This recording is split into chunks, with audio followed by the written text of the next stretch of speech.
Hello. Hello. आवाज clear है? हाँ हेलो। हाँ मैम आ रही है।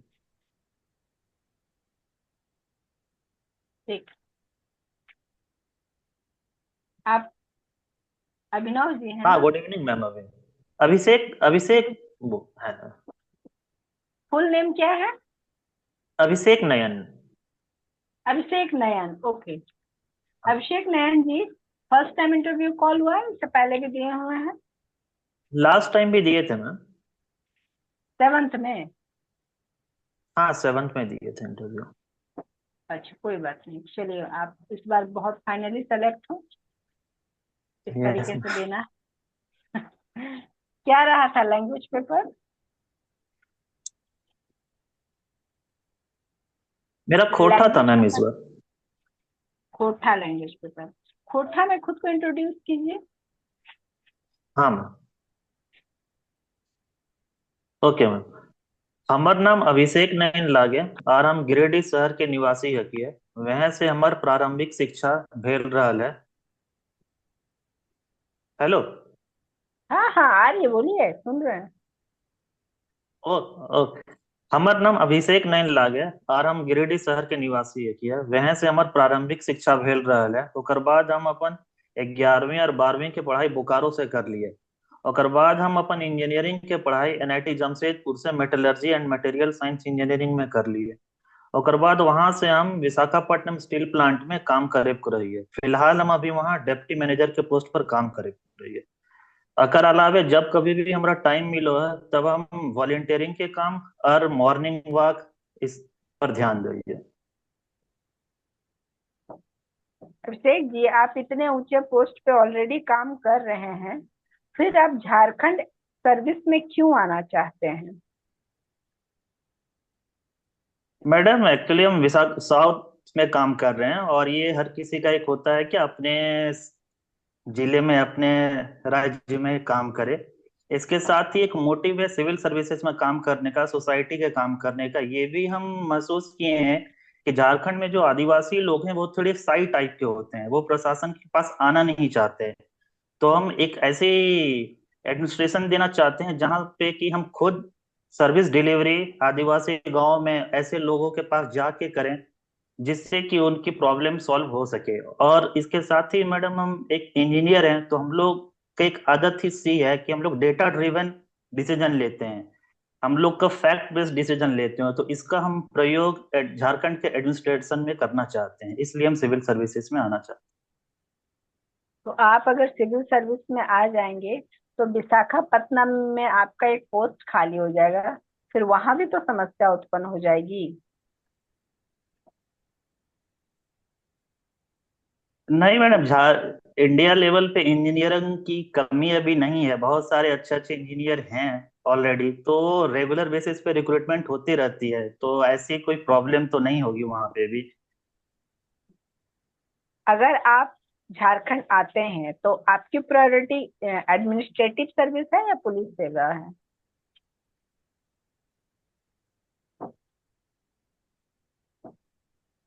यस मैम, मेरी दो तीन प्रायोरिटीज है अभी एज ए एडमिनिस्ट्रेशन में। जब भी जो भी है वो पहली पोस्टिंग तो एज ए बीडीओ ही होगी।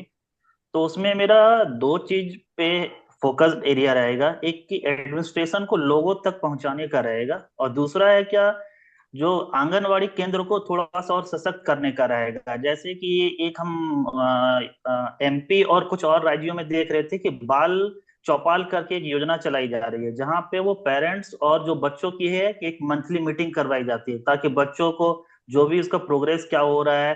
अर्ली एजुकेशन बहुत जरूरी है बच्चों के, वही उसका आगे का पूरा प्रभावी कैसे उसका जीवन हो ये डिटरमाइन करता है। ये जो मीटिंग है इसको भी हम झारखंड में लागू करना चाहेंगे अपने क्षेत्र में जहाँ पे भी मुझे मौका मिलेगा। ये बताइए कि अगर आप एडमिनिस्ट्रेटर नियुक्त होते हैं तो झारखंड की कौन कौन सी योजनाएं चल रही यस। है जो आपको बहुत पसंद है और आप उसको कंटिन्यू और बेहतर करना चाहेंगे? अभी तो फिलहाल मैडम जो मैया सम्मान योजना है एक वो चल रही है, है महिलाओं के लिए। उसके बाद किशोरी फूलो जानो एक योजना चल रही है जो कि खड़िया से महिलाओं को दूर करके एक रोजगार के क्षेत्र में लाने के लिए चल रही है। ये एक महिलाओं के लिए ये दो योजना जो है उस पे हम और बेहतर तरीके से इसके क्रियान्वयन के लिए काम करना चाहेंगे। इसके साथ ही जो स्किल डेवलपमेंट पे जो ब्लॉक लेवल पे जो योजना चल रही है, मुख्यमंत्री के नाम से एक योजना चल रही है, तो स्किल डेवलपमेंट को उसको और मजबूत करने के ऊपर मेरा काम रहेगा। आपको पता है फूलो झानो योजना सरकार की रिपोर्ट है कि बहुत सारी महिलाएं इस कार्य को छोड़ रही हैं, मतलब उनको इससे शिफ्ट करने का प्रयास किया गया था, वापस वो अपने ही काम को फिर से करने लगी हैं। आप इसको किस दृष्टि से देखते हैं? क्या वो सेटिस्फाई नहीं है या कोई प्रॉब्लम है इस योजना में? योजना में प्रॉब्लम नहीं है, इसका क्रियान्वयन सही तरीके से शायद ना हो रहा हो। इसमें मेन जो है, क्या महिलाओं को नेशनल रूरल एनआरएलएम जो है, नेशनल रूरल लाइवलीहुड मिशन के तहत उनको ट्रेनिंग दे के सेल्फ हेल्प ग्रुप बना के बहुत सारी महिलाओं को एक साथ जोड़ के उसको एम्प्लॉयमेंट के लिए उसको तैयार करने का योजना है। तो देखिए, इसमें ही शायद सेल्फ हेल्प ग्रुप सही। जैसे अभी आप यस मैडम। इंजीनियरिंग कर रहे हैं, ठीक है, अब कोई अचानक यस। बोलेगा कि यस मैडम। चलिए आप कंपाउंडर बन जाइए, तो बनना पसंद करेंगे? यस। वही है अभी क्या, आप हमको महिलाओं। Yes madam. नहीं तो नहीं, वही है, महिलाएं लोग हम जो अभी काम कर रही है, वो उनको एक तरीके से जो भी है एक रोजगार का साधन है ये हड़िया दारू।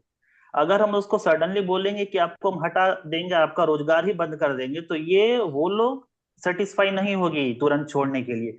तो सबसे पहले हमको टेम्पररी बेसिस पे उसको रोजगार का जो है, जो बहुत सारी योजनाएं चल रही है उससे कनेक्ट करना होगा। उसके बाद उनको ट्रेनिंग और स्किल देके सेल्फ हेल्प ग्रुप से जोड़ के फिर उसको आगे की ओर लेके जाना पड़ेगा। सडनली हम और उनका मान लो रोजगार छीनेंगे तो फिर वो सेटिस्फाइड नहीं होंगे, इस साइड वो नहीं आएंगे।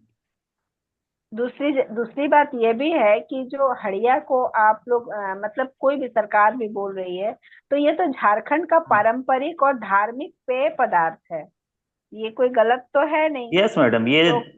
तो ये आदिवासी समाज का एक बहुत धार्मिक है, और इससे इमोशंस एंड अटैचमेंट लोगों का जुड़ा हुआ है। लेकिन इसको एज ए उसी तरह से देखना है, ना कि इसको हमको as a profession daily basis पे। और फिर उसका जो इम्पैक्ट भी होता है, जो कुछ दिनों तक हड़िया दारू रहने के बाद उसका जब फर्मेंटेशन में प्रॉब्लम आने से लोगों की जान भी जाती है, ऐसा बहुत सारे केसेस भी आते हैं। तो इन सब से बचाना है। जो रिलीजियस पर्पस के लिए यूज होता है उसमें इसका कोई इंटरवेंशन नहीं है। ऐसा नहीं हो सकता कि उसको और अपग्रेड किया जाए, उसको बेहतर तरीके से इसी को बनाया जाए, प्लांट वगैरह लगाया जाए, इसमें ज्यादा से ज्यादा महिलाओं को शामिल किया जाए? ऐसा हो सकता है? यस मैडम, ये एक तरीका है क्या, इसको अच्छे ब्रांडेड रूप पे, कमर्शियल रूप पे हम लेके जा सकते हैं, लेकिन उस पे रिसर्च की हाँ। जरूरत है। उस पे हमें जो केमिकल केमिकली साइंटिस्ट हैं, जो वो रिसर्च करके बता सकते हैं कि इसका अगर हम ज्यादा दिनों तक रखेंगे, इसको स्टोर करेंगे, तो क्या इसका इम्पैक्ट आएगा। वो टेस्ट के बाद ही इस पे काम हो सकता है। बट लेकिन ये एक एक तरीका है कि इसको हम एज कॉमर्शियल लेवल पे अच्छे तरीके से और इसको बढ़ा सकते हैं। जैसे कई सारे हैं, गोवा में ही है एक विमेन एंटरप्रेन्योर। ठीक है। हेलो।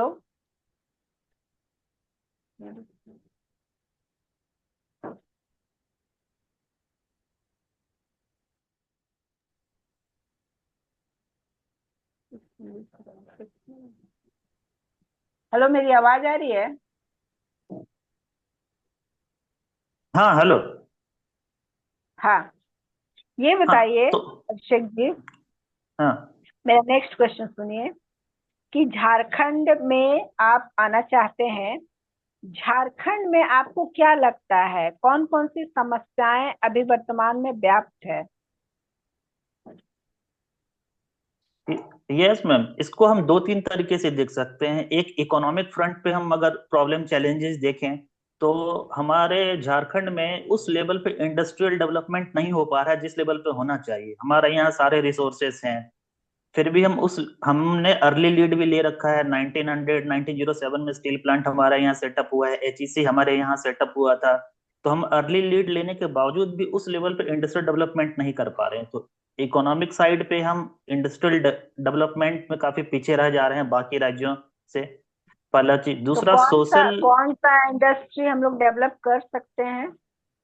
झारखंड में कौन सा इंडस्ट्री आप जैसे मैडम डेवलप अभी करना है क्या, चाहते हैं? इंडिया का जो है 300, यस मैडम, हमारे यहाँ आयरन और कोल सारे कुछ रिसोर्सेज अवेलेबल हैं, और अभी इंडिया का टारगेट है कि by 2030 300 million ton of steel production करना है, और अभी हम लोग 144 मिलियन टन ही कर रहे हैं।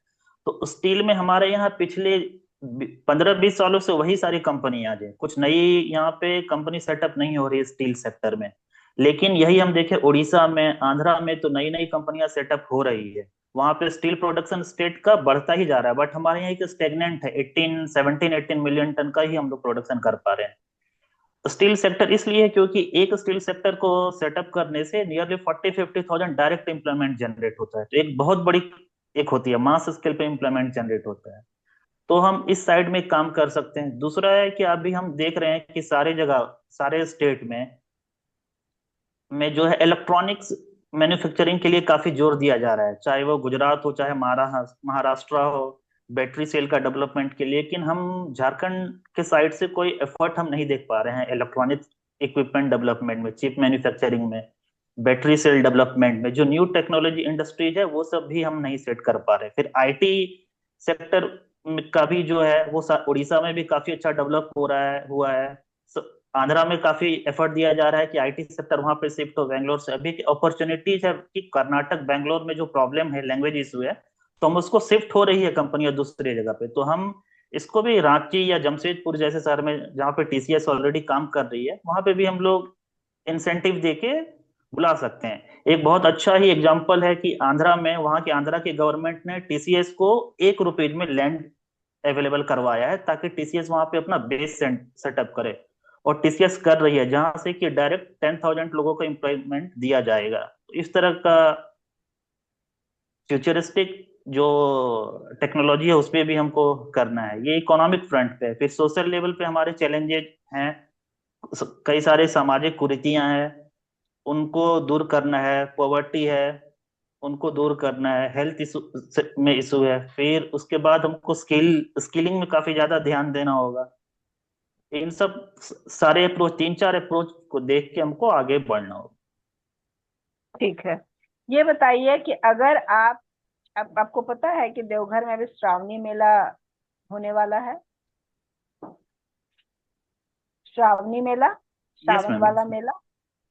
यदि आप वहां पर एक पुलिस यस। ऑफिसर के रूप में यस मैम। नियुक्त होते हैं, तो वहां पर आप किस प्रकार पूरा मेला को अच्छे तरीके से संपन्न कराने में अपना योगदान दे सकते हैं? Yes ma'am. मेला में जो कि एक जो एक माना गया है कि नियरली 50 लाख प्लस श्रद्धालु लोग वहां पे विजिट करने वाले हैं। तो हमको ये एक हम्म। आइडिया हो गया है कि इतने सारे लोग विजिट करने वाले हैं। अब इस बेसिस पे सबसे पहले हमको एक कोऑर्डिनेशन कमेटी बनाना होगा, जो सारे डिपार्टमेंट हैं, पुलिस हो गया, एडमिनिस्ट्रेशन हो गया, मेडिकल हो गया, यातायात के जो हो गए, रेलवे स्टेशन, रेलवे बोर्ड हो गया, इन सब के ऑफिसर्स के साथ मीटिंग करके एक प्रॉपर कोऑर्डिनेशन बनाना होगा, पहले से प्लानिंग बनानी होगी। उसके बाद मैम, जिस स्टैम्पेड का जो सिचुएशन भी हर जगह पे होता ही जा रहा है, बहुत सारा रेगुलर बेसिस पे ये फेनोमेना हो गया है, उसको हमको कंट्रोल करने के लिए 2-4 चीजों पे बहुत ज्यादा ध्यान देना होगा। एक है क्या, हमको जो सारे चोक पॉइंट है मैडम, वहां पे स्पेशल फोकस देना पड़ेगा। दूसरा चीज है क्या, एक ये एक एसओपी है, स्टैंडर्ड ऑपरेटिंग प्रैक्टिस है ये, कि अगर एक वर्क में एक से दो, मतलब ऐसा हो कि अगर दो आदमी पूरा क्लोजली कनेक्टेड है, इस तरह का भीड़ है, तो हमको जो जान इन है एंड आउट है, दोनों का डायरेक्शन हमको अपोजिट साइड में रखना है। एक ही साइड से हम दोनों का आने जाने का रास्ता को नहीं कर सकते हैं, क्योंकि अगर कभी होगा तो ये एक प्रॉब्लम क्रिएट करेगा। तीसरा चीज है कि जहां पे भी बेंड वाले रास्ते हैं, जहां पे भी टर्निंग है, वहां पे हमको पुलिस फोर्सेस और सीसीटीवी कैमराज के लगाने होंगे। ये हो गया। इसके बाद महिला की सुरक्षा के लिए महिला फोर्सेस, महिला पुलिस को पूरा अच्छे तरीके से लगाना होगा। 24x7 अवेलेबिलिटी रखना है। हेल्पलाइन नंबर हर एक जगह पे देना है। और एक control room, 2-4 control room setup करना है, जहां से कि कुछ भी अगर इमरजेंसी सिचुएशन एराइज हो तो हम तुरंत वहां पे पहुंच सकें। ठीक है। ये बताइए कि झारखंड में सबसे प्राचीनतम जनजाति कौन है जो पहले से यहाँ विद्यमान थी?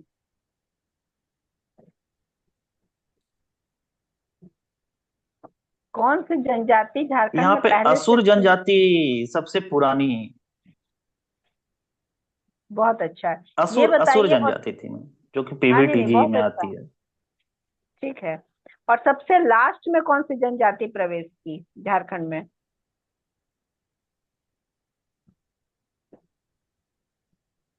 सबसे लास्ट में मैडम श्योर तो नहीं है, बट शायद मुंडा सबसे लास्ट में आए हैं। नहीं बट नहीं, श्योर सबसे नहीं है लास्ट मैडम। में संथाल आए हैं। ये बताइए कि जो झारखंड, नाम झारखंड सबसे पहले कब, ऐसा कोई हम्म। ऐतिहासिक पत्र है जहां से उल्लेख हुआ है कि झारखंड शब्द है झारखंड के लिए? झारखंड वर्ड का प्रयोग पहले बार किस ऐतिहासिक स्रोत में मिलता है? झार मैडम हम रिकॉल नहीं कर पा रहे हैं ये अभी। ओ, अच्छा, 13वीं सदी का ताम्रपत्र में first time Jharkhand word use हुआ है झारखंड के ये लिए। Yes yes yes yes yes madam, yes madam, अच्छा, ये ताम्रपत्र में हुआ था बताइए ये। झारखंड में सबसे कम जनघनत्व कहाँ है? जनसंख्या के अनुसार जो जनघनत्व होता है, सबसे कम कहाँ है? यस ये सिमडेगा में है। बिल्कुल सही है। और सर। ये बताइए यस मैडम। स- सबसे ज्यादा अशिक्षा, यानी कि शिक्षा में सबसे निचले पायदान पे कहाँ है? कौन सा जिला आएगा? ये है पाकुड़। पाकुड़ है। हाँ, बिल्कुल सही। झारखंड में कितने औद्योगिक नगर हैं?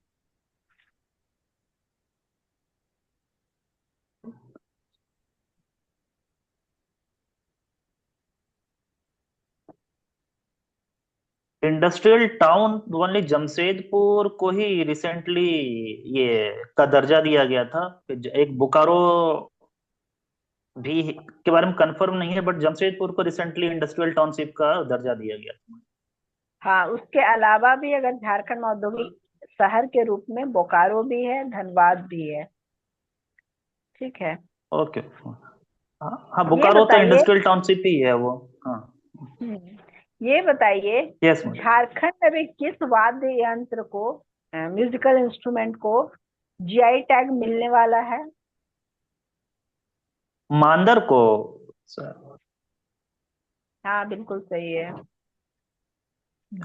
अच्छा, ये बताइए झारखंड का भी जो लोकसभा चुनाव हुआ उसमें झारखंड का कितना प्रतिनिधित्व है लोकसभा सीट में?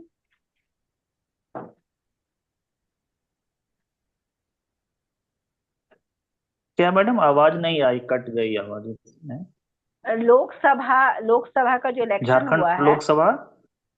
झारखंड को लोकसभा में कितने सीटें आवंटित है? लोकसभा का जो चुनाव होता हाँ। है उसमें झारखंड के कितने प्रतिनिधि आप पार्टिसिपेट कर सकते हैं? कितना सीट आवंटित है? ओके, झारखंड।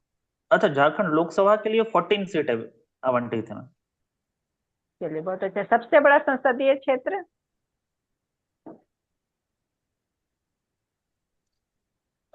पश्चिम सिंहभूम है। और सबसे छोटा?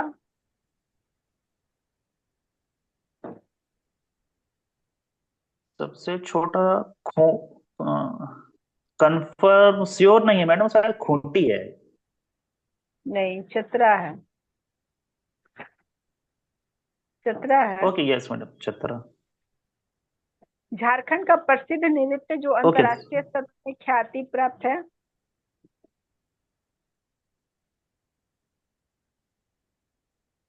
झारखंड का अंतर्राष्ट्रीय प्रसिद्ध नृत्य नृत्य। जो अंतर्राष्ट्रीय हाँ। छौ छौ छौ नृत्य में। ठीक है शशि मैम, आप कंटिन्यू करें।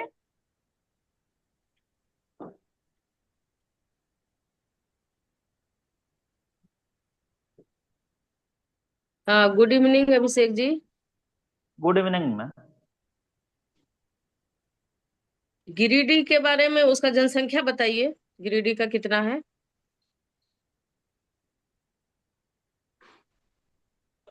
गिरिडीह की जनसंख्या 24 लाख है मैडम। 24 लाख है। घनत्व कितना है? हाँ,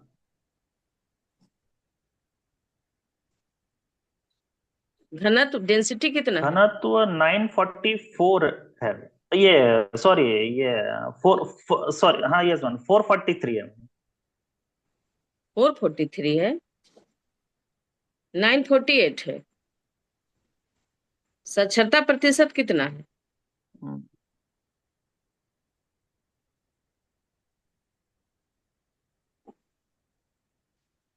साक्षरता का साक्षरता प्रतिशत प्रतिशत 66% है। 66% है।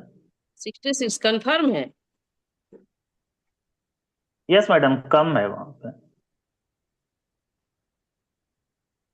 अच्छा, आपका गिरिडीह का जो मुख्यतः अर्थव्यवस्था वो किस पर आधारित है?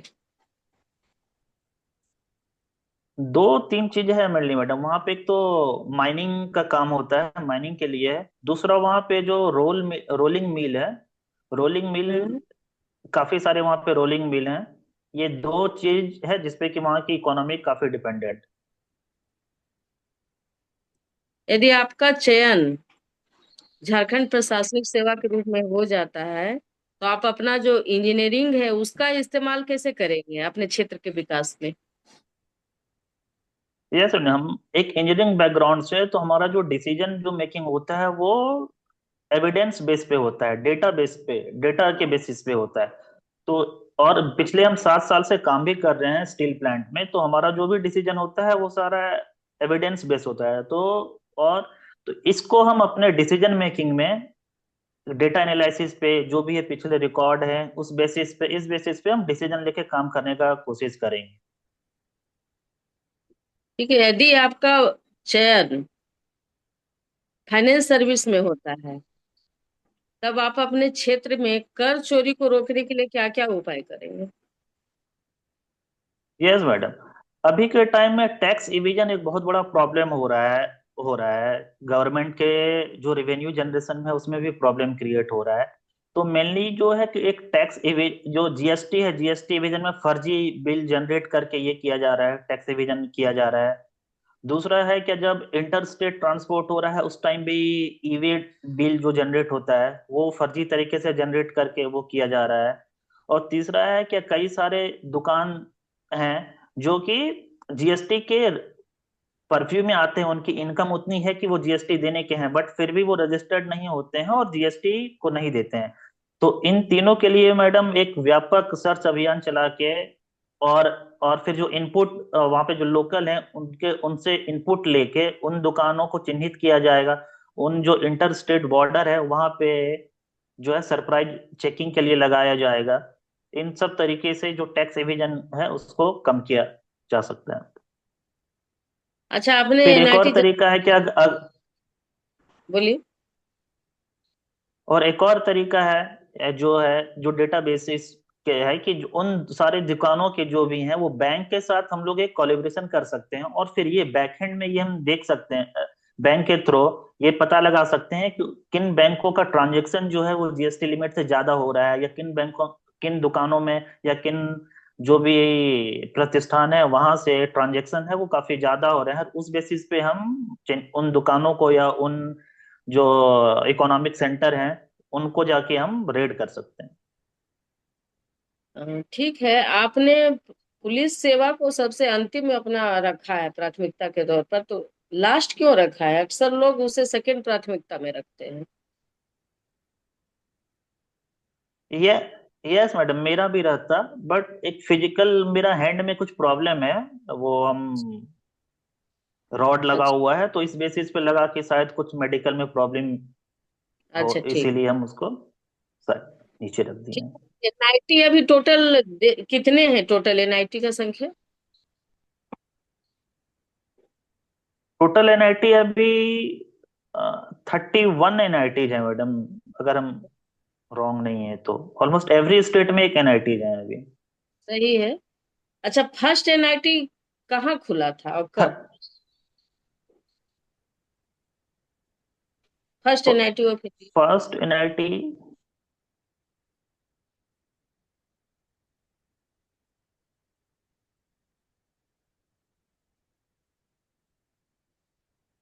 1960 में तेलंगाना में खुला था।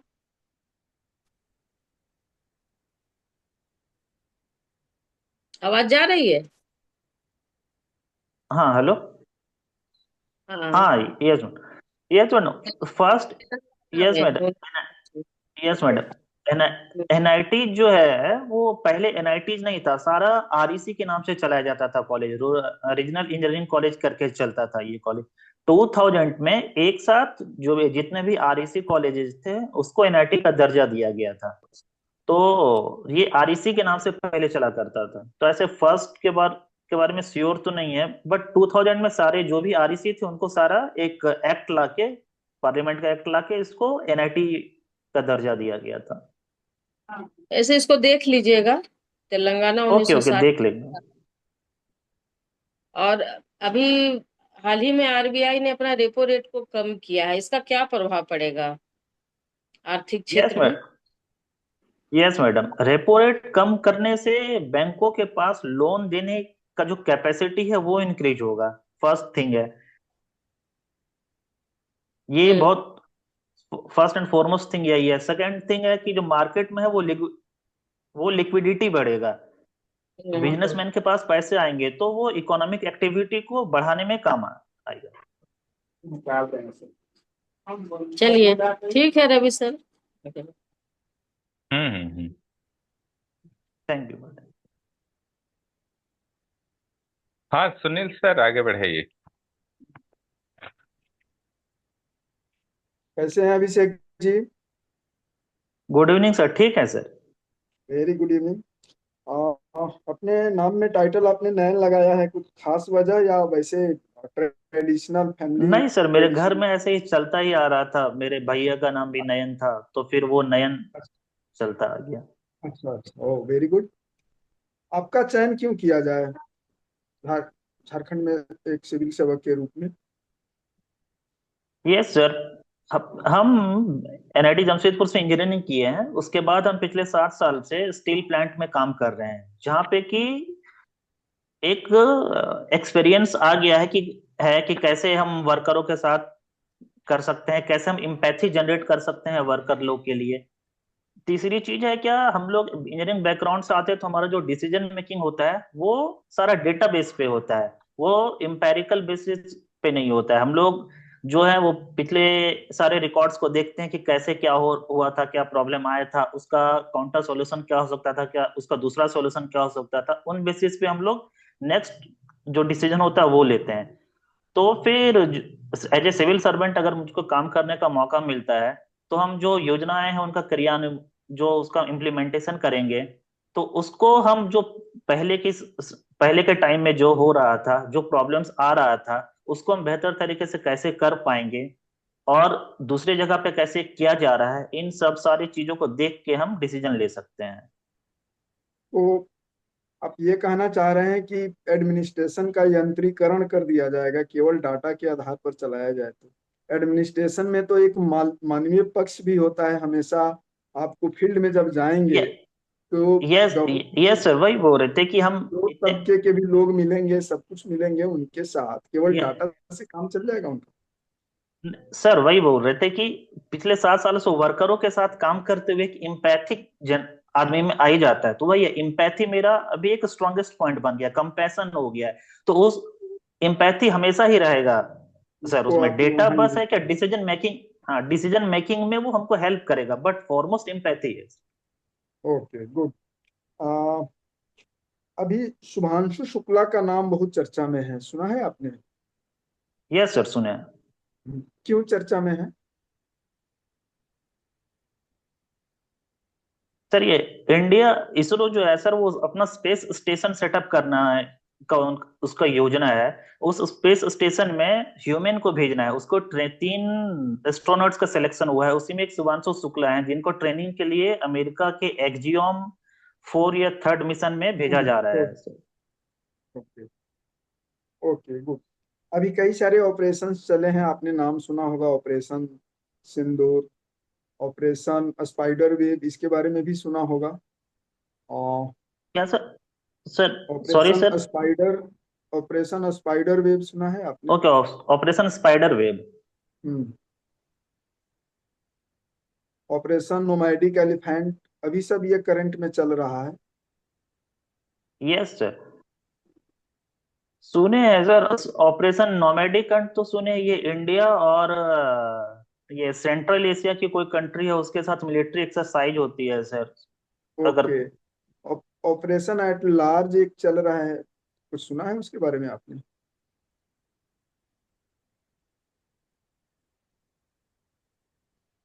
अमेरिका में चल रहा है। बहुत सारे जो अवैध प्रवासी हैं, जो इलीगल तरीके से कंट्री में आए हैं, उनको निकालने की बहुत बड़ी कवायद चल रही है। क्या आपको लगता है भारत में भी इस तरह एक बड़े ऑपरेशन की जरूरत है? जो भारत में अवैध घुसपैठ है, उसके खिलाफ इस तरह के किसी ये ऑपरेशन सर की भारत जरूरत में जो इमिग्रेशन का, ये सर भारत में जो अमेरिका का प्रॉब्लम अलग तरीके से देखना होगा, क्योंकि अमेरिका में सिर्फ 1-2 कंट्रीज के नहीं है, वहां पे बहुत सारे कंट्रीज के इलीगल इमिग्रेंट्स हैं। मेनली मैक्सिको के हैं, कनाडा के हैं, और बहुत सारे कंट्रीज के हैं वहां पे, अफ्रीकन है।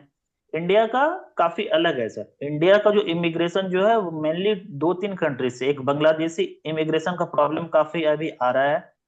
और ये भी प्रॉब्लम है वो नॉर्थ ईस्ट को लेके। नॉर्थ ईस्ट का जो बाउंड्री है वो म्यांमार के साथ ओपन है, तो वहां से इलीगल इमिग्रेंट्स आए हुए हैं। बांग्लादेश से जो रोहिंग्या हैं, और फिर 1971 का वार के टाइम में जो आए हुए थे वो है।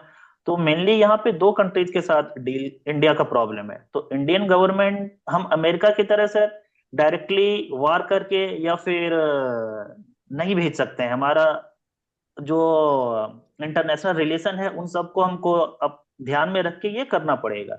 इसके लिए हमारा जो मेन जो तरीका है वो बांग्लादेश गवर्नमेंट जो है, जो बांग्लादेश उसके साथ, वहाँ के अथॉरिटीज के साथ हमको मिल के एक प्रॉपर प्लानिंग बना के जो इलीगल इमिग्रेंट्स हैं उनकी सही तरीके से पहचान करके हमको एक म्यूचुअल कॉपरेशन बेसिस पे वापस भेजना पड़ेगा सर।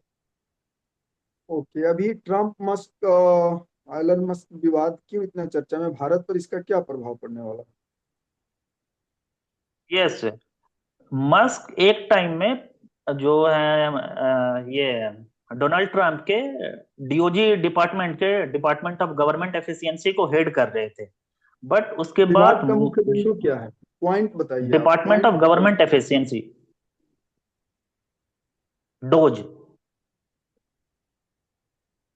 विवाद के मुख्य बिंदु क्या है? दोनों के बीच में किस हाँ, बात को ये लेकर विवाद है? ये सर, उसके बाद उन्होंने ना इससे इस्तीफा दे दिया है। जो विवाद का मुख्य जड़ है सर, एक बिल ट्रंप ने लाया था, जो कि हम्म, ये टैरिफ का जो बिल था, उसको हम्म, वो काफी रोमांटिसाइज कर रहे थे ट्रम्प। बट जो मस्क थे वो बोल रहे थे कि ये सही नहीं है, ये जो अमेरिकन इकोनॉमी है उसको और वो पीछे लेके चली जाएगी। और दूसरी जो है जिसके लिए ट्रम्प डोज में आए थे कि सरकारी जो खर्चा है उसको कम करेंगे, तो मस्क को ये लग रहा है कि सरकारी खर्चाएं और बढ़ जाएगी इससे। ये मुख्य विवाद का जड़ था सर। ओके। इसका जो इंडिया के इम्पैक्ट है। Okay, okay, okay. आप अभी G7 भी चर्चा में है। G7 का नाम सुना है ना आपने? कौन कौन से कंट्री हैं उसके मेंबर? जी G7 का। हम्म। यस, G7 में सर यूएसए है, यूके है, कनाडा है, ऑस्ट्रेलिया है, फ्रांस है, जर्मनी है। ऑस्ट्रेलिया है उसमें?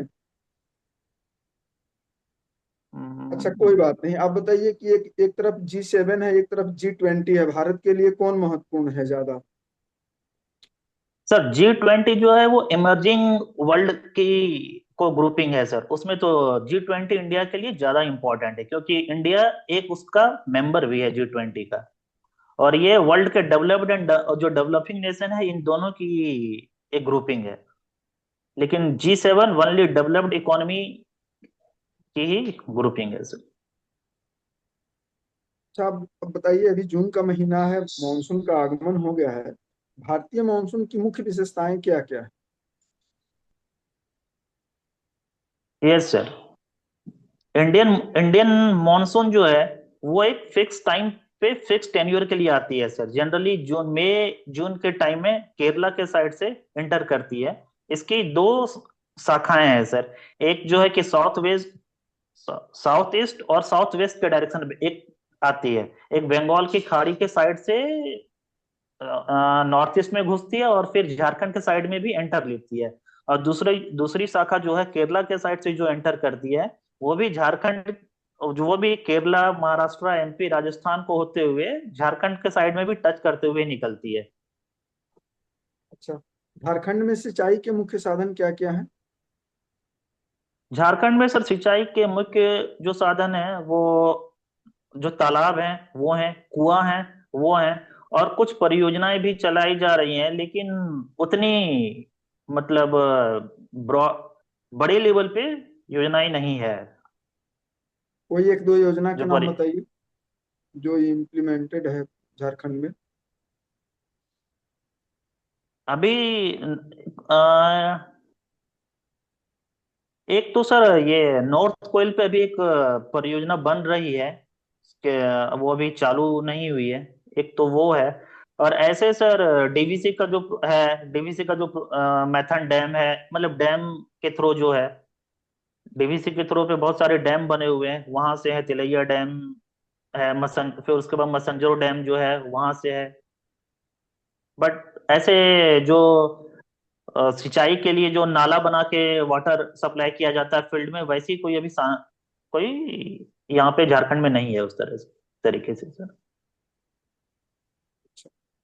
वह कानून के बारे में कुछ है आइडिया? यस सर, है सर। संक्षेप में क्या है विवाद का मुख्य विषय बताइए, केवल विशेषता क्या नहीं, किस बात को लेकर विवाद है इतना? Okay sir. जो मेन कंट्रोवर्सी है वो दो तीन चीजों को लेके है। पहला है कि वक्फ बाय यूजर का जो है वो अभी खत्म कर दिया गया है नया वाले में। वक्फ बाय यूजर है क्या सर? जो लैंड वक्फ डिक्लेयर्ड नहीं हुआ है, बट वो मुस्लिम कम्युनिटीज में जो भी है मस्जिद के लिए, मदरसा के लिए यूज हुआ जा रहा है, तो अब नए कानून के हिसाब से है क्या, उसको डिसमेंटल कर दिया जाएगा। ये प्रॉब्लम की एक एक ये प्रॉब्लम है। दूसरा प्रॉब्लम है कि वक्फ का बोर्ड में जो है वो नॉन मुस्लिम को भी एडमिनिस्ट्रेटिव रोल में एंट्री दे दी गई है। और तीसरा जो प्रॉब्लम है क्या, वक्फ का है सारा डिजिटल रिकॉर्ड बनाने के लिए बोला गया है। अब ऐसी बहुत सारी वक्फ जमीन है जिसका के पास डॉक्यूमेंट अवेलेबल नहीं है, बट सारा डॉक्यूमेंटेशन करने को बोला गया है। अच्छा, ओके। अभिषेक जी, लास्ट मेरा एक प्रश्न है। आप साइंस के स्टूडेंट रहे हैं। Yes sir. स्पेस प्रोग्राम में जो अचीवमेंट भारत का रहा है और मेटरोलॉजी के क्षेत्र में जो रहा है, क्या झारखंड का भी उसमें, झारखंड स्टेट का भी कुछ योगदान है क्या स्पेस एक्सप्लोरेशन या स्पेस अचीवमेंट में और मेटरोलॉजी के क्षेत्र में? कुछ कार्य किया है, कुछ ऐसी संस्थान है यहाँ पे, या झारखंड सरकार का कोई कार्यक्रम जो भारत सरकार का कार्यक्रम है उसमें योगदान देने के लिए है कुछ? यस सर, डायरेक्टली तो सर मेटलर्जी के क्षेत्र में यहाँ पे जो है कि यूरेनियम की माइनिंग होती है सर। तो यूरेनियम हम्म। के हम लोग प्रोवाइड करते हैं। पहले दूसरा चीज है कि जो बोकारो सेल जो है सर, वो स्टील जो कि इसरो के लिए या DRDO के लिए जो भी यूज होता है, तो इसरो DRDO ग्रेड की भी स्टील बना के वो प्रोवाइड करती है सेल बोकारो। और यूरेनियम का माइनिंग होती है, तो यूरेनियम हम लोग प्रोवाइड करते हैं। यूरेनियम जो कि एज ए फ्यूल यूज होता है नौसेना में भी यूज होता है, जिस यूरेनियम पावर्ड फ्यूल यूज होता है नौसेना के युद्धवाहक के लिए। तो उसमें हमारा कंट्रीब्यूशन है झारखंड से सर, जो हम समझ पा रहे हैं ये दो कंट्रीब्यूशन। ओके। रवि सर, आगे कंटिन्यू किया जाए। हाँ हाँ हाँ।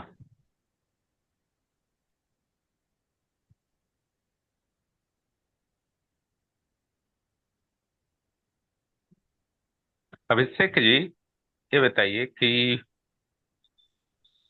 झारखंड सरकार के अंतर्गत जो गुड कार्यरत है इवनिंग सर। आपका, good evening, Birsa agriculture university, इसकी स्थापना कब हुई थी, बता सकते हैं? क्या सर, झारखंड यूनि बिरसा कृषि विश्वविद्यालय की स्थापना कब हुई थी, बता सकते हैं?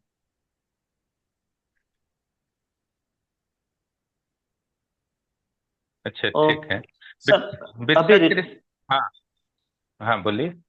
सर अभी अभी रिकॉल नहीं कर पा रहे हैं सर, लेकिन ओके ओके, कोई 1960। बात सर श्योर नहीं। नहीं, ठीक है, छोड़ दीजिए। बिरसा कृषि 1962 विश्वविद्यालय, में शायद। हाँ। Yes sir.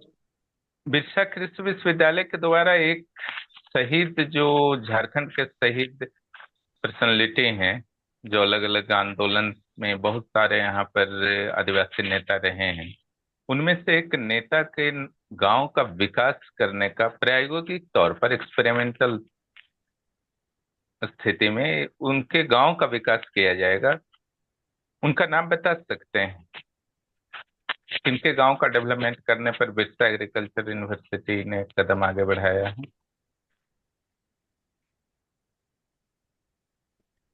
कोल सर विद्रोह के श्योर कौन नहीं है नेता? इसके बारे में। अच्छा, कोई बात नहीं। सर कोल विद्रोह के कौन नेता थे?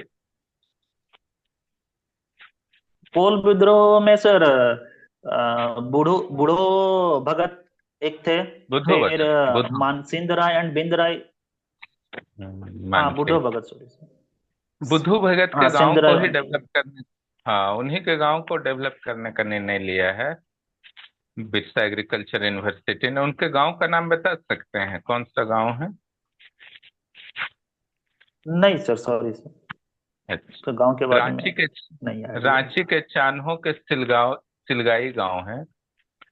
स्पेशली वहां पर जो ओके। बिरसा कृषि विश्वविद्यालय के द्वारा एक एक्सपेरिमेंटल तौर पर शुरू किया जा रहा है कि उस गांव का कंप्लीट डेवलपमेंट कैसे होगा। जैसे एक कंसेप्ट दिए थे हमारे पूर्व राष्ट्रपति पूरा 2003 में, PURA, पूरा का फुल फॉर्म बता सकते हैं? पूरा का सर?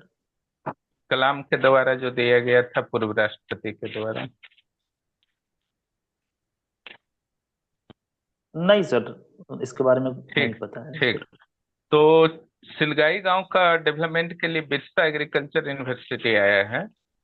तो यहाँ पर कंप्लीट डेवलपमेंट कैसे इस विलेज का हो सकता है, उस पर विचार किया जा रहा है। और इसको फिर बाद में अन्य जो रूरल एरियाज हैं, अन्य विलेजेस हैं, वहां पर भी लागू किया जाएगा।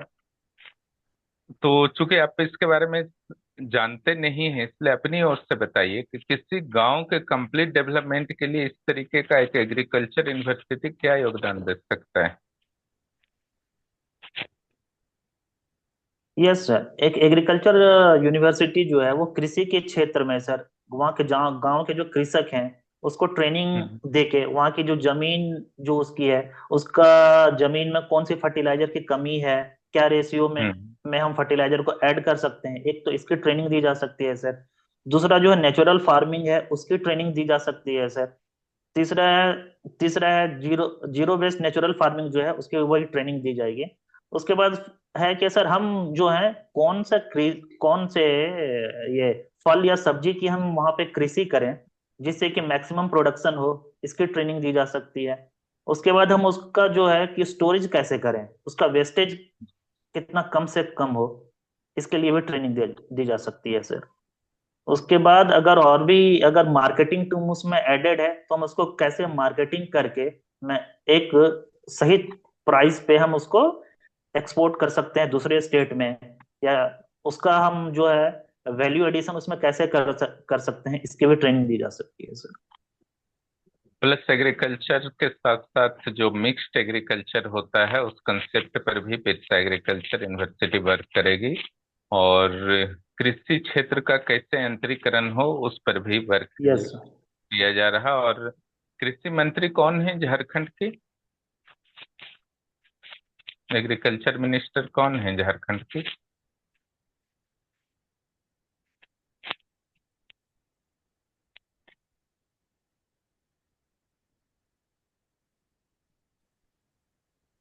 डिस्कनेक्ट हो हेलो, चलो। और यस। डिस्कनेक्ट हो गए हैं? आ ओके गए। सर, अभी हेलो, कनेक्ट हो गया फिर से। ओ कनेक्ट हो गए। यस। झारखंड के एग्रीकल्चर मिनिस्टर कौन है, बता सकते हैं? क्या सर? झारखंड के कृषि मंत्री का नाम बता सकते हैं? यस सर, कृषि मंत्री झारखंड की अभी एक महिला है सर, उनका नाम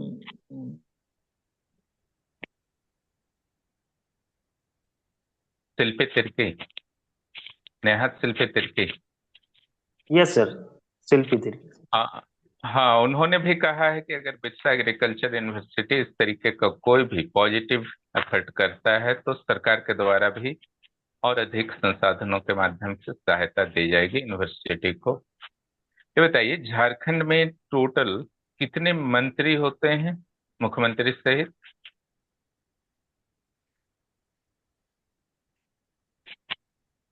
क्या सर? टोटल मिनिस्टर्स की संख्या कितनी है, including CM, chief minister? Jharkhand मंत्रिमंडल में मिनिस्टर्स की टोटल नंबर बताइए। अच्छा, 11 मिनिस्टर हम्म। हैं सर। मुख्यमंत्री को मिला करके 11 है कि 12 होंगे? नहीं सर, ये सीएम को इंक्लूड करके 12 हैं सर। अच्छा, इसमें से उसके टोटल कितनी महिला महिला मंत्री टोटल कितने हैं?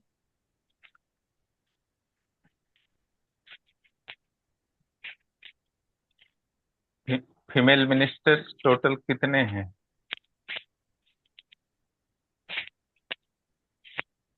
श्योर नहीं है सर, एक हम्म, कंफर्म नहीं है। अच्छा, ये बताइए कि झारखंड का सोलर सिटी के रूप में कौन जाना जाता है, बता सकते हैं? ये सर, झारखंड में गिरिडीह को एज ए सोलर सिटी के रूप में डेवलप करने का योजना चल रही है। अच्छा, झारखंड में कौन सा ऐसा जिला है जहां पर रूरल पॉपुलेशन सर्वाधिक है?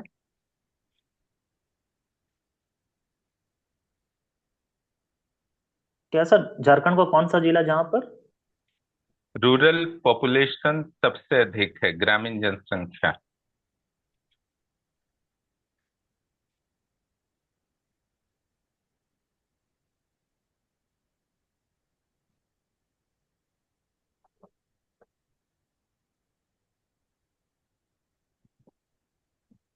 गिरिडीह ही होगा आपका, है ना?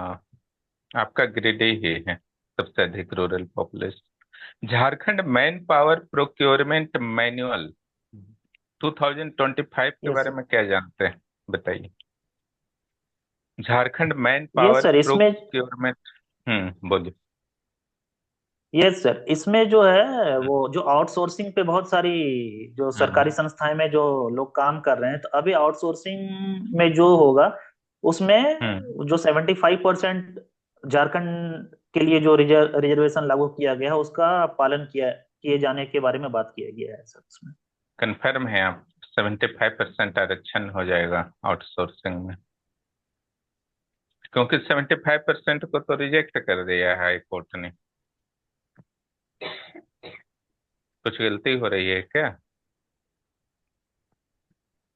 तो आउटसोर्सिंग तक तो आप ठीक थे, लेकिन उसके बाद आप सही नहीं। कुछ सुधार करना चाहेंगे?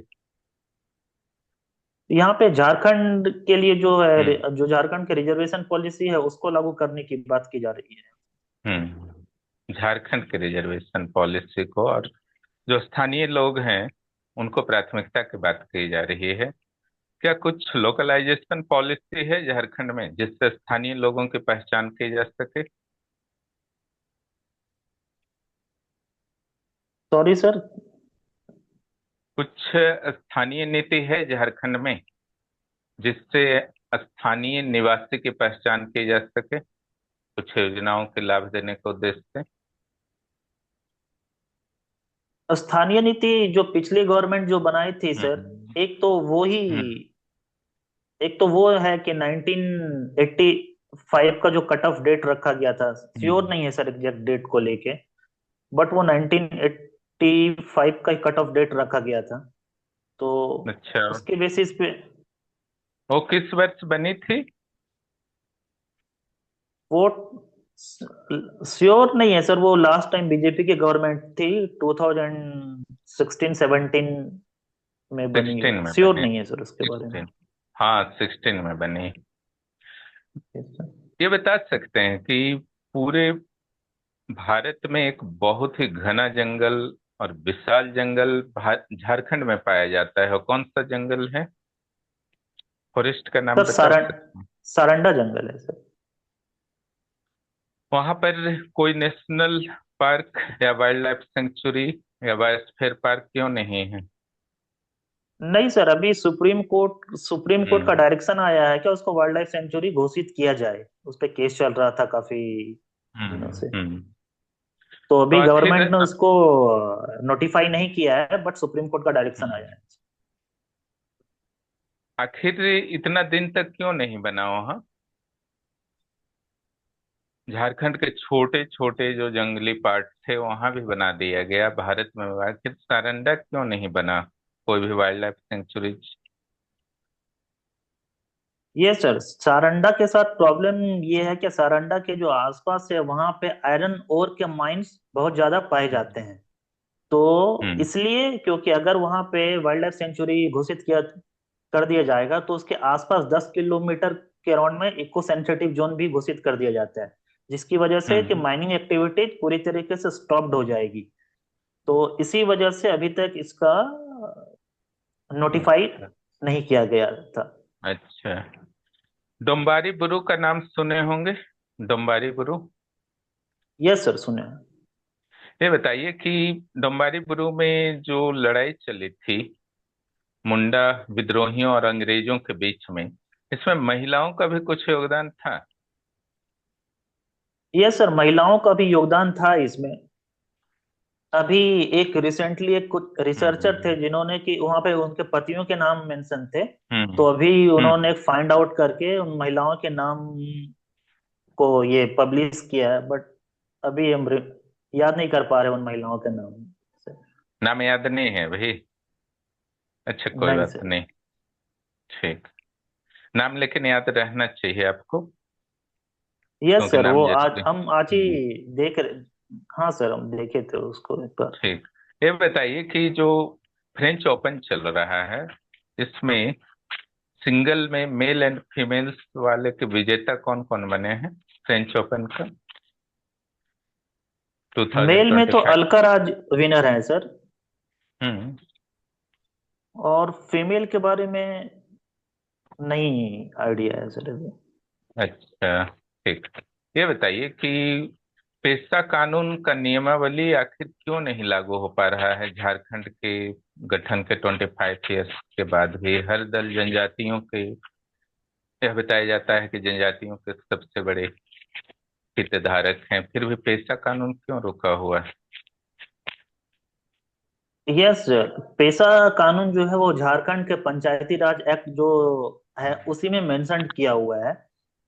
तो हम्म। जो पेशा के लिए के जो ऐसा जो मेंशन किया है, जिस तरीके से झारखंड की गवर्नमेंट इसको लागू करना चाहती है वो, और जो ओरिजिनल पेशा जो एक्ट है उसमें कुछ कंट्रोवर्सीज हैं सर। इसके साथ ही जो आदिवासी जो लोग हैं उनकी कई सारी हम्म। मांगे हैं कि जो पेशा पेशा जो पंचायत जो आएंगे उनको शेड्यूल जो फिफ्थ में जो है, जैसे ऑटोनोमस डिस्ट्रिक्ट की तरह है, उसकी उसी की तरह इनको भी पावर दिया जाए।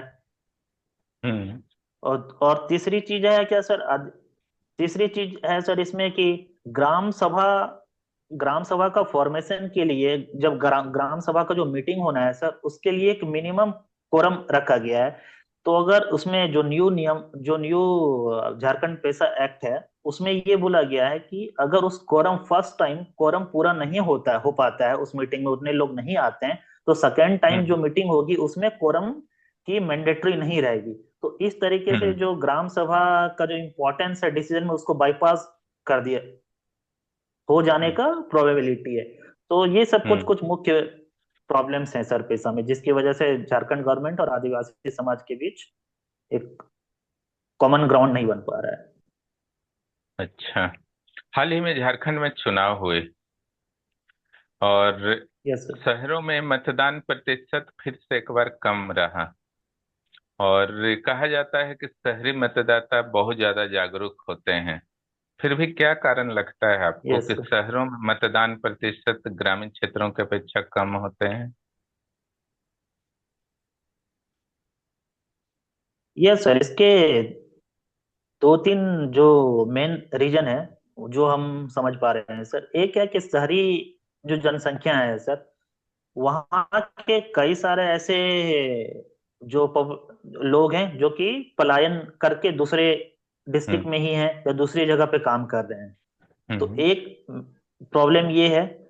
दूसरा प्रॉब्लम ये है क्या सर, शहरी क्षेत्रों में मतदान को लेके उस तरह की सेंसिटिविटी लोगों में नहीं है सर। जिस तरीके से उत्साह ग्रामीण इलाकों में रहता है, वो हम शहरी इलाकों में लोगों में नहीं देख पाते हैं। हम्म। तो वो एक उत्साह की कमी शहरी लोगों में वो दिखती है सर। और तीसरी है क्या सर, ग्रामीण इलाकों में जो भी वहाँ के लोकल रिप्रेजेंटेटिव हैं जो भी हैं, वो थोड़ा बढ़ चढ़ के उसमें पार्टिसिपेट करते हैं। लेकिन शहरी इलाकों में उस तरीके से जो कि वहाँ पे लोकल लीडर हैं या रिप्रेजेंटेटिव हैं, उस तरह का उनका ध्यान नहीं होता है कि डोर टू डोर विजिट करके लोगों को जागरूक किया जाए, लोगों को बूथ तक लेके लेके लाया जाए। लेकिन ग्रामीण क्षेत्रों में ऐसे जो पोल एजेंट होते हैं वो घर घर से जाके लोगों को पुल बूथ तक लेके आते हैं। यानी कि शहरी क्षेत्रों को भी लाना पड़ेगा घर घर से जा करके, फिर जागरूकता का क्या लाभ है? खुद सोचिए, क्या लाभ है? उन लोग शिक्षित माने ये जाते सर हैं। वही है। आखिर क्यों नहीं, उत्साह क्यों नहीं है जब हमारा अधिकार है मतदान करना? ये सर, सो जो अर्बन पॉपुलेशन है वो सर इलेक्शन को लेके थोड़ा स्केप्टिकल टाइप का माइंडसेट उनका रहता है सर।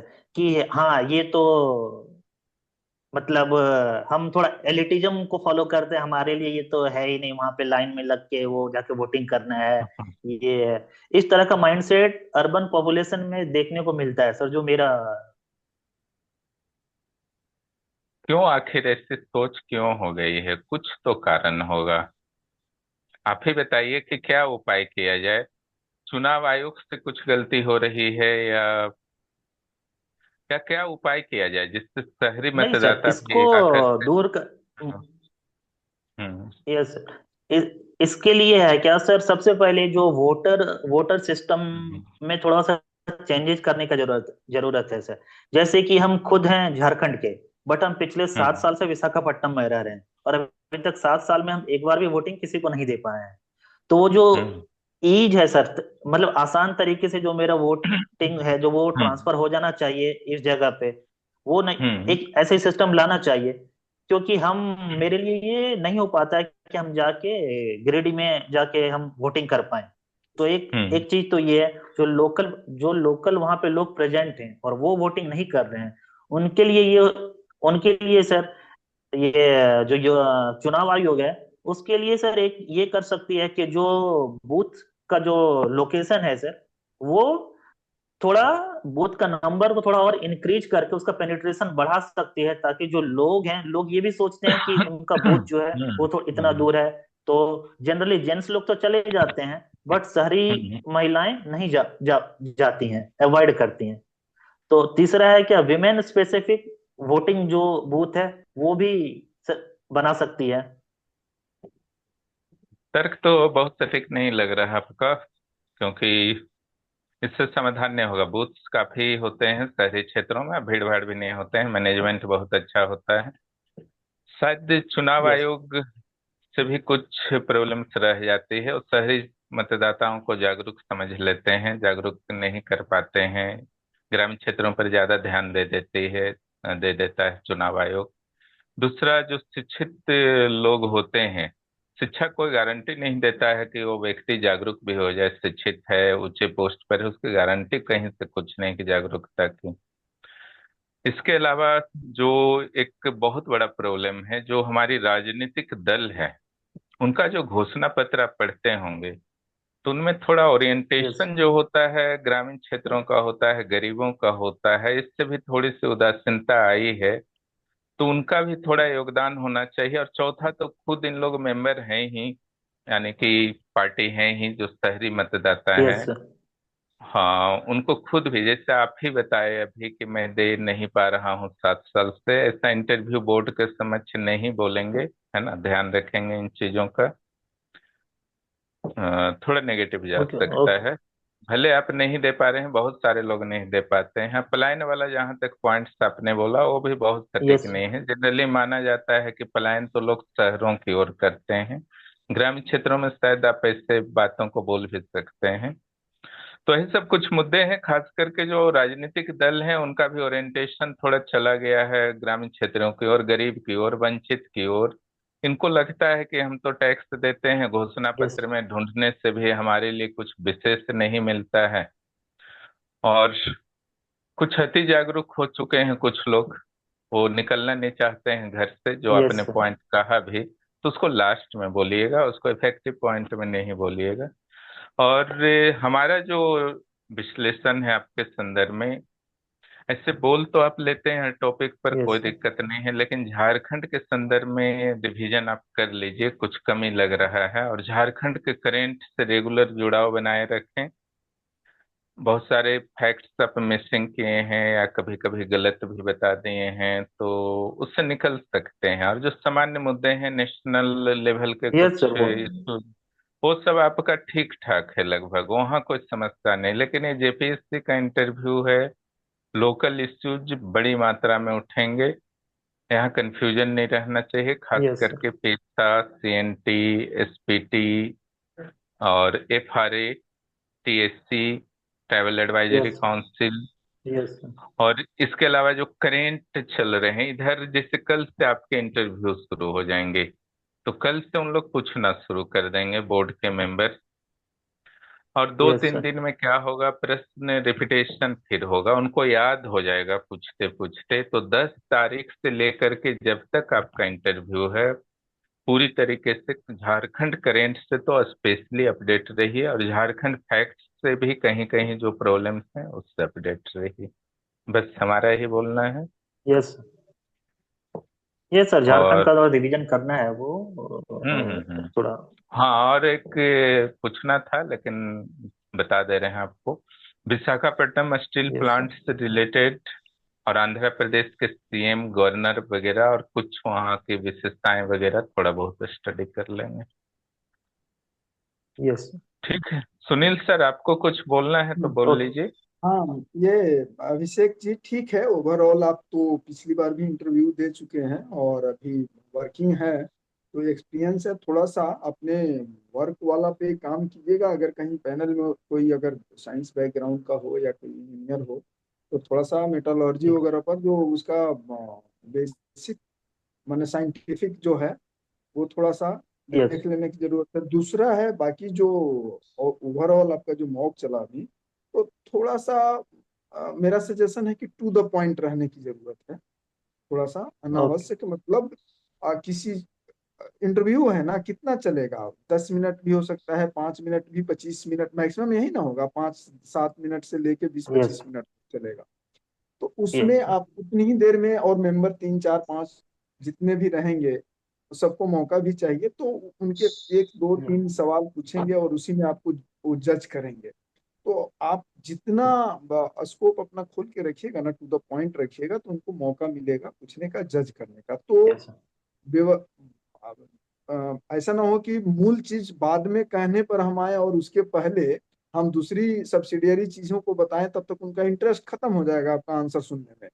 तो जो यस चीज सर। पूछा हो रहा है, सबसे पहले एकदम मछली की आंख की तरह उस पर स्ट्राइक कीजिए। फैक्ट में तो सीधे सीधे उस पर स्ट्राइक करना है, और कंसेप्ट में है कि उसमें कोई भूमिका की जरूरत नहीं है। अगर विशेषता पूछा जा रहा है तो आप गिनाइए, 1 2 3 ये विशेषता है, या इससे यस ये सर। फायदा है, या इससे ये नुकसान है। हाँ, जहां बिल्कुल उस तरह का पॉइंट बनाने की गुंजाइश नहीं है, वहां पे आपको अपना जहाँ स्टैंड क्लियर करना है वहां थोड़ी सी सावधानी बरतनी है। जैसे सर भी बताए और आपको भी ध्यान रखना है इस तरीके से कि जो मूल रूप से झारखंड के विकास और इसकी जमीन से जुड़ी हुई बातें हैं उस पे कोई आता है प्रश्न जिसमें आपको स्टैंड लेना है, जैसे आदिवासी विकास की बात है, उनकी समस्याओं की बात है, या सीएनटी पे बात आती है, एसपीटी पे बात आती है, जहाँ तो वहाँ आपको बैलेंस अप्रोच लेके चलना है। उसमें तो कोई बना बनाया आंसर तो है नहीं, वो आपको सिचुएशन बेस्ड है, आपको उसमें लेके चलना है कि यहाँ की भलाई के लिए क्या अच्छा होगा। तो बस बाकी ओवरऑल आपका नॉलेज ठीक है, आप देने के लिए भी इंटरव्यू में अच्छा प्रयास कर रहे हैं और बता रहे हैं, बस थोड़ा सा उसको प्रिसाइज कर लेना है, कंसाइज करके दीजिएगा तो एक ओके। दो पॉइंट सुनने के बाद अपने आप वो दूसरा सवाल कर लेंगे, फिर आपको दूसरा मौका मिल जाएगा। तो कब है ओके। आपका इंटरव्यू? मेरा 12 को है सर। 12 को है, तो चलिए कोई बात नहीं, अभी 2 दिन टाइम है, तो 2 दिन में हाँ। कम से कम अपना जो यस सर। वर्क एक्सपीरियंस है, मेरी सलाह है कि वर्क एक्सपीरियंस उसका इम्प्लीमेंटेशन और इधर का करंट अफेयर्स कम से कम, पहले का तो आपका देखा ही हुआ होगा, इधर पिछले जब आज कल परसों में ये चीजें जो होंगी उसको जरूर आप न्यूज पेपर से चाहे या मीडिया, इलेक्ट्रॉनिक मीडिया जिससे भी हो उसको कलेक्ट करके उस पर काम कीजिए। बाकी अच्छा रहेगा, ठीक है। और इस बार उम्मीद हम लोग करते हैं कि और अच्छा इंटरव्यू फाइनल सिलेक्शन हो आपको, और अच्छा से करके जाइए। Okay wish sir. You all the best, और फिर बात करते ओके हैं। सर। हम्म। है। अभिषेक जी, और बीच बीच में रुक जा रहे हैं आप लंबा टाइम तक, हम्म। वो नहीं करना है, हम्म। नहीं पता है सॉरी बोल दीजिए। और फ्लुएंसी में थोड़ा सुधार कीजिए, प्रैक्टिस भरपूर कीजिए घर में। Okay sir. ठीक है, all the best for 12 okay June. Okay sir. Okay. Okay ठीक। सर। ठीक।